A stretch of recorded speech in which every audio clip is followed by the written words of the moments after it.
Now we can begin ratios. Intro to ratios. What exactly is a ratio? A ratio is a fraction that may compare part to whole or part to part. For example, suppose in a class the ratio of boys to girls is 3 to 4. What does this mean? It means that the number of boys divided by the number of girls is a fraction that, in its simplest form, equals 3 over 4. This is one of the tricky things about ratios. The test will always give you ratios in their simplest form, and essentially always the absolute number of participants will be larger than the numbers in the ratio. So for example, ratio of boys to girls is 3 to 4 could possibly mean that we have 15 boys and 20 girls, or 21 boys and 28 girls, or 75 boys and 100 girls, or 300 boys and 400 girls, or 3,000 boys and 4,000 girls. In other words, we have no idea simply from the ratio what the absolute size of the group could be. The absolute size of the group could be anything. For some positive integer n, we definitely have 3n boys and 4n girls. We can definitely say that if we're given a 3 to 4 ratio. Here n is sometimes called the scale factor. Notice if we're given, once again, if we're given a ratio 3 to 4, we have no idea about the absolute size of either group. That's a big idea to which we will return. There are many different ways of presenting ratio information. The first, I'll call it P to Q form. The ratio of boys to girls is 3 to 4. We just spell it out literally like that. Second is fraction form. The ratio of boys to girls is 3/4. We can write it as a fraction. Third is colon form. This is very common on the test. The ratio of boys to girls. We read this as 3 to 4, but it's written with a colon. And then finally, a tricky one, I'll call this idiom form. For every 3 boys, there are 4 girls. So that's an idiomatic way in English to say exactly the same thing. All 4 of these contain exactly the same information. Now, of course, of these 4 forms, the most useful by far is fraction form, because when we rewrite the ratio in fraction form, then we can do math with it. Notice, in all of these, order is important. If we talked about the ratio of girls to boys, all the numbers would have to switch. So if we had girls to boys, that would be 4 to 3 or 4/3, something along those lines. To solve the majority of ratio problems on the test, we set 2 equivalent fractions equal. This is an equation of the form fraction equals fraction. An equation of this form is known as a proportion. And if you're not familiar with the mathematics of proportion, what you are allowed to do and what you're not allowed to do with proportions, I highly recommend watch the video Operations with Proportions. In particular, we often set the given ratio, the ratio given in the problem, equal to a fraction of the absolute quantities. So for example, here's a practice problem. In a class, the ratio of boys to girls is 5 to 8. If there are 40 girls, how many boys are there? So I'm going to suggest pause the video here and work this out on your own. I will say this is probably a simpler problem. Probably this is a little too simple by itself to be a test problem, but this skill could be part of a larger problem. This definitely could be a piece that you'd have to figure out as part of solving a larger test problem. So what I'll say is we solve by rewriting the ratios in fraction form and setting up equivalent fractions. So one fraction, of course, is 5 over 8. That's given. And that's a ratio of boys over girls. So I have to make another fraction of the form boys over girls. I have an expression, I have a number for the girls, 40, so I'm going to have to say that the number of boys is x. So that fraction would be x over 40, boys over girls. So x over 40, boys over girls, equals 5 over 8, boys over girls.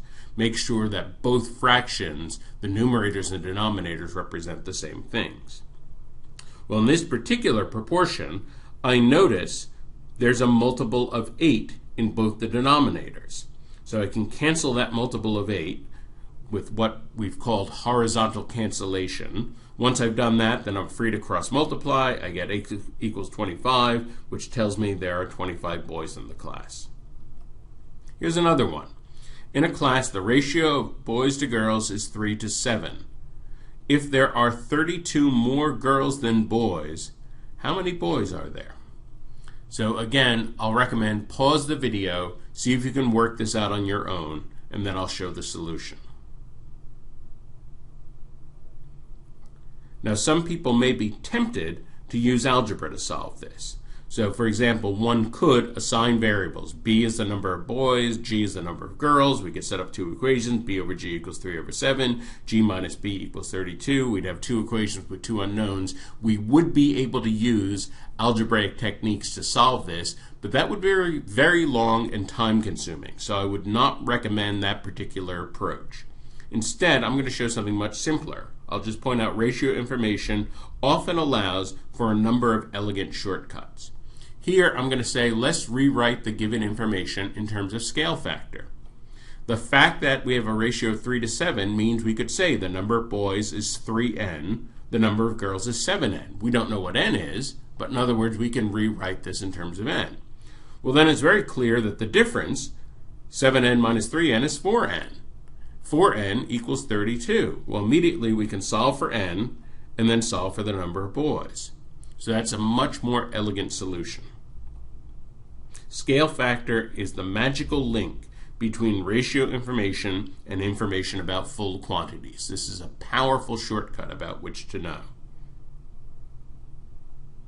So far, we have talked only about ratios among the parts. But if we have a ratio term for each part, we can figure out ratios to the whole. For example, boys to girls is 3 to 5. Boys are what fraction of the whole? Well, one way to think about this is that boys are 3 parts of the class and girls are 5 parts of the class. So together there are 8 parts. Thus, boys constitute 3 parts of the total 8 parts, or 3/8. This is sometimes called portioning. Also, so far, we have been talking about collections with only 2 sections, boys and girls. In fact, real collections of people and things may have 3, 4, or any number of categories. While hundreds of categories might be possible in the real world, the test will not make you deal with more than 3 or 4 categories. The test will always present ratios of this kind in colon form. For example, general purpose concrete is created using a 1 to 2 to 3 ratio of cement to sand to gravel. If we have 150 kilograms of sand available, how many kilograms of concrete can we make? Assume we have more than enough cement and gravel. So again, I'll say pause the video and see if you can solve this on your own. So the first thing I'll do to solve this is think about proportions. We want to relate sand, the part, to concrete, the whole. So there's 1 plus 2 plus 3 parts. That's 6 parts in the whole. So sand to the whole is 2 to 6. Sand to concrete is 2 to 6, and we can simplify that as 1 to 3. Sand accounts for 1/3 of the total weight of the concrete. So now we can set up a proportion. We have the fraction 1/3, and we can set that up to sand, which is 150 kilograms, over X, the number of kilograms of concrete that we don't know. We cross multiply, and we get 450. So we can make 450 kilograms of concrete given 150 kilograms of sand.